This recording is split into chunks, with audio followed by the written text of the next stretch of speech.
ಟಿ.ಪಿ.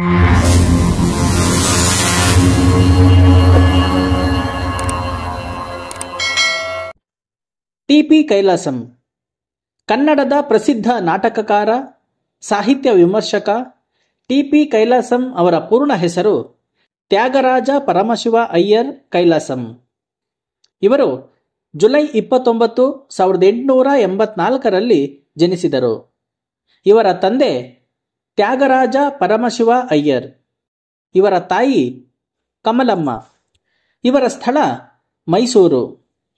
ಇವರ ಕೃತಿಗಳು ಟೊಳ್ಳುಗಟ್ಟಿ, ಬಹಿಷ್ಕಾರ, ತಿಪ್ಪಾರಳ್ಳಿ, ಸುಂಕದಕಟ್ಟೆ, ತಾವರೆಕೆರೆ, ಸತ್ತವನ ಸಂತಾಪ, ಅಮ್ಮವರ ಗಂಡ, ಪೋಲಿಕಿಟ್ಟಿ, ಏಕಲವ್ಯ ಇತ್ಯಾದಿ.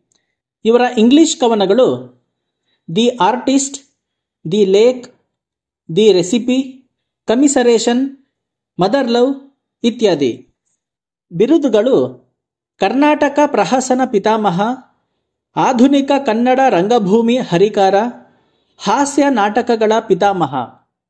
ಇವರು ನವೆಂಬರ್ 23, 1946ರಲ್ಲಿ ನಿಧನರಾದರು.